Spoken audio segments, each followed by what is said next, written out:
Young Turks, everybody. Ben and Michael with you in for Jank. We are obviously keeping abreast of the situation in Haiti. Obviously, not surprisingly, a situation that is becoming sort of more and more desperate for the people there on the ground by the hour. Literally, we have people begging for food, begging for water, scooping up. People have started just taking dead bodies and dumping them into big, giant mass grave holes in the ground. Threat of disease is a very serious concern right now, but somebody who knows a lot more about this than we do joins us now. Jeff Nene from the charity Convoy of Hope, which can be, you can find them on the web at convoyofhope.org. He's the Convoy of Hope Media Director. Jeff, thanks for taking the time to join us. How are you? Sure, I'm doing great, thanks. How are you guys? We're good. What's the most pressing need? What is the thing that you want people to know most about what's happening in Haiti and what needs to be done? I think that the thing people need to know is what you're seeing on television isn't. I mean, it's worse. As bad as it looks on TV, it's worse. We've got about 17 people on the ground right now in Haiti, and I just had a phone call a little bit ago satellite phone call from one of my guys who's 6'8", big guy. You know, never backs down from anything. Nothing bothers him, and he is a different person on the phone after being there for maybe 3 or 4 hours. He's been in 34 different countries, and 30 to 40 different countries, and has never seen anything like this. Been to almost every major disaster, but this has affected him like I've never seen, and that's how bad it is in that city right now. What do you mean it's affected him? In what way has it affected him? Just he's never seen devastation like that. I mean, I've been to into Indonesia and Sri Lanka after the tsunami. I've been, to New Orleans after Katrina, Florida after hurricanes and that sort of thing. But the destruction at this is just unbelievable. I mean, everywhere you look, the city is flattened. It's not just a portion of it, and not just a little small area, but the city is flattened. That today they were scooping up dead bodies off the road in front end loaders and putting them in dump trucks to haul them away. That's the only means they have right now of disposing of those bodies. And Jeff, tell us a little bit about Convoy of Hope and what you do in other places, what your response to disaster is, and specifically as it pertains to Haiti. Sure, we're a multifaceted organization, but as it pertains to disaster response, we are what they call a first responder. We've had a lot of experience in this country, and we've been in over 100 different countries around the world, where we come in as close after a disaster as we can and immediately begin meeting the immediate needs of people on the ground. Usually those are food, water, shelter, medical supplies is right up there. Haiti was a really interesting case for us because part of our organization, we have an ongoing feeding program where we feed children around the world, about 21,000 right now. 7,000 of those are in Haiti. Really? Our country director for Haiti had just arrived in Haiti just a couple days before the earthquake, lived through the earthquake. He was in Port-au-Prince when it happened. We had just restocked our warehouse, which is about 19 miles north of Port-au-Prince. Just suffered some minor damage in that area, but we were able to immediately get 50,000 meals out of that warehouse and moving along, getting things ready. The rest of our team arrived today. We had actually 2 different teams that arrived today, and they're setting up long-term distribution points right now where we can set up around the city of Port-au-Prince, and the toughest thing about that right now is security. Yeah, let me, one of the stories that we're learning today is the U.S. military commander on the ground saying that the option is going to be open for the U.S. to take a much more active role in the security of Haiti, especially if the desperation that we're seeing on the ground now, the very natural human desperation, turns into violence. Look, Haiti was not the safest place in the world to be before this happened. It's not an insignificant undertaking for the U.S. military, is it? No, exactly right. Anytime we've been in Haiti for several years now, fairly experienced operating in that country, and before the earthquake, we never went anywhere without armed guards. We always had an armed presence, a security person or persons with us, depending on the group size. And that's just the culture. That's the way they live each and every day. The violence there, the if I can't get it any other way, I'll take it. I don't care if it's yours, and I don't care what I have to do to get it. It's going as we're just seeing the tip of the iceberg right now.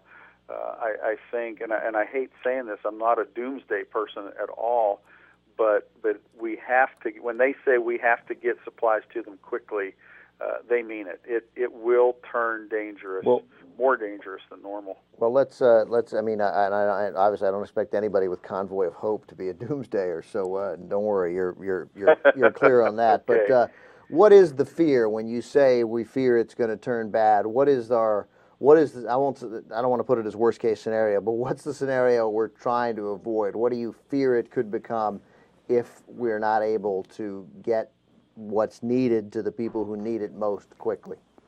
It's that I'll take it mentality, and the Haitian culture, they can get tribal at times. They'll get in groups, and it's like, one guy by himself is not going to make a really bad decision, but you get three guys together, and all of a sudden they can get it really messed up. And what happens is the energy starts to escalate, the violent attitudes start to escalate, and they feed off of each other, and then pretty soon you have a mob that's trying to take over something. They decide that's something they want. If they want that food, unless you are pretty securely guarded, then they're going to come and try and take that food. Yeah, I heard that referred to, alluded to by someone who was answering questions as to why they're not just doing water drops, big drops of water and food in Haiti because of the chaos that would ensue. Oh, they'd be killing each other to try to get it. Yeah, exactly. So we know, we've seen the pictures, we've listened to you, Jeff Nene, with Convoy of Hope. Tell me, about the word hope in your convoy. What is there about which we can be hopeful now, starting at square one is what it seems like now, but where's there room for hope? Great question. And I can give you my personal answer. I really think Haiti is known as the poorest country in the Western Hemisphere. They share an island with the Dominican Republic, which has beautiful resorts, great tourism. They are night and day, and I think this is Haiti's opportunity. For whatever reason, they are, whether it's political or socioeconomics or whatever it is, I'm not an expert on that, but this is an opportunity for Haiti, and I think the hope is the capital, the main part of Haiti, is so destroyed they have no choice but to completely rebuild. And this is their opportunity, not just to rebuild their city, but to rebuild their culture and rebuild their lives. Right. Tell me a little bit again, about Convoy of Hope and what is happening. What are people within your organization doing right this second? Well, we call it affectionately the war room. We have a command center in the lower level of our building here in Springfield, Missouri, and we've been activated since Tuesday night as soon as we heard about the earthquake. So we've got a team working pretty much around the clock. They'll take a little bit of time off at night to sleep, but working on all the logistics. And I'll just give you an example. The logistics alone, getting in and out of Haiti right now, are ridiculous. My son does our video shooting and photography, and he went in with this team that we just inserted. They had to fly in a private plane because there's no commercial flights going in and out. They were told they'd be able to get into Port-au-Prince. Once they got to Florida to refuel, they could not get into Port-au-Prince, so they had to divert to the Dominican Republic. Once they got to the Dominican Republic, they were supposed to be on a charter plane. That charter plane left without them, and they ended up having to get helicopter transportation to get in. Our other team went in through the Dominican Republic, had to rent trucks, drive across country, across bad roads, not the safest area of the country. And so just getting people there is difficult. Now, the food that we have in our warehouse already before the earthquake is very helpful, but it's not going to be enough to last long. So what we've got to do now is get more food and product in there. The fastest way to do it is through airlift, and we've already got relationships started with there. We've got a relationship with the military that they're going to airlift in some of our product. I've got a friend that works with an organization called Rocket Cargo. We're trying to work with them to airlift product in there. And there's just so much going on that the guy, when you get down to the war room, it's chaos because everything changes minute by minute on the logistics side. As you describe this, it increasingly sounds more and more like a job for the role that the United States military and perhaps military from other nations has to play there is critical. Absolutely. There's no way around it. I mean, you guys can't secure that area. That's not what you do. There's only right. And the vast amount of securing of areas that needs to happen. There's really only one organization that knows what they're doing and can do that and can do it reliably. What frustrates me, and this is less of a question about your organization than about the situation in general, but surely you've seen it before. The devastation of this earthquake has, as you mentioned, the inability of your first team to land in Port-au-Prince.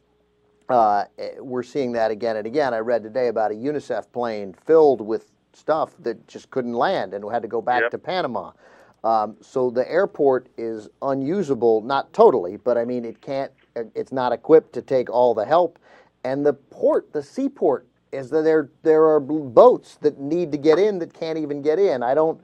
I want to know what, if any, is the solution to that, and and how do you give money to help that solution? Yeah, I think you hit on it earlier when you said really the federal government and other nations' governments are really the only ones that can do it. The port there in Port-au-Prince is damaged so badly that, like you said, ships can't get in. That would be the normal way we would get product in, and they're telling us 30 days probably before that port is open. Too much damage. But as Rush Limbaugh said, we've already given so much to Haiti. I don't really think it's time to give any more. No, I understand. It's one of those things. That's where I think if we can figure out a way to turn that country around, then the investment works. But if you just are pumping money down a dark hole, it doesn't make sense. But Jeff, we are a political show, but this kind of an issue transcends politics. But we hear all the people, all of these talking heads, cynically talking about giving money and giving aid as a country and as an individual to Haiti and to this crisis. How does that affect you and the work you do and the people that are around you? Is it a discouraging thing to hear, or do you just not pay any attention to it whatsoever? I don't think either one of those really. It's not discouraging because I'm a big believer in personal freedom for you to think what you want to think. I want to think what I want to think. That doesn't bother me when people disagree with me. Yeah. I just think that we have an obligation to help when we can help, and I don't believe in pouring money down a hole. But our feeding program, which is the reason we were in Haiti in the first place, we don't just feed kids. We feed kids through the school system and make it a part of the education process. So there's nutrition education, there's hygiene education. The only way countries like that get out of the situation they're in is you educate the young so that they don't grow up with the same lifestyle as their parents.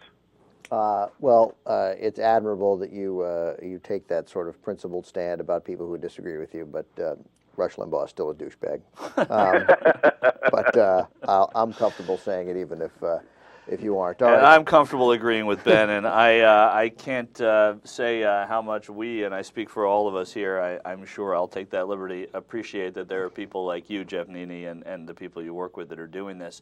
And, if anyone is watching and wants to donate, it's convoyofhope.org, www.convoyofhope.org. There are other groups, too. If you have an affiliation with other groups, there are people doing good work. Jeff, real quick, how much of a difference is it? I guess you guys aren't getting money from it, but $9 million is the number raised so far from text messages on cell phones. That is remarkable, isn't it? That's amazing, and that's one that, unfortunately, we were late to the game. We've started that process to try to be able to kind of ride that wave. but we still don't have that capability. We started the day after the earthquake trying to make that happen. They said there was a 2-week process. They're trying to rush it, but hopefully we'll be able to do that in the future. But it's amazing. I found Convoy of Hope by going to a few different websites that rate the effectiveness of the dollars that go to these groups, and you guys scored very well. I don't even remember the name of the website now, but you probably know. Charity Navigator. It is in fact Charity Navigator. Yeah, and you know, to be fair, there are a lot of charities that get their highest rating, which I think is 4 stars, and it's not just Convoy of Hope. But when I participated yesterday, and I hope other people do too, at least you know you're giving it to a place that uses the dollars effectively. Well, real quick, we got to go, but one of the things that Anderson Cooper did well, and even though he got made fun of for it, was staying in New Orleans after Katrina and keeping it sort of at least moderately in people's conversations in the weeks after the immediacy of the devastation had subsided. I will try to make that an effort here on the Young Turks, because you guys you need money and help today. You're going to need it in a week. You're going to need it in a month. You're going to need it in 3 months. Absolutely, and it's amazing how the giving trends follow the media. Yeah. When the media drops it, the giving falls off to nothing. Yeah, and what makes that disappointing is that is the sheer number of clowns in the media. But once again, Jeff Nene from Convoy of Hope, the website convoyofhope.org. As Michael said, they're a quality charity, and they need your help, and they're doing great things on the ground and risking their own safety to do so in Haiti. Jeff, thanks for joining us. Thank you guys very much. Anytime that we can come on, we'd love to. All right, Thanks very much. Keep up the good work. Watch more clips at theyoungturks.com.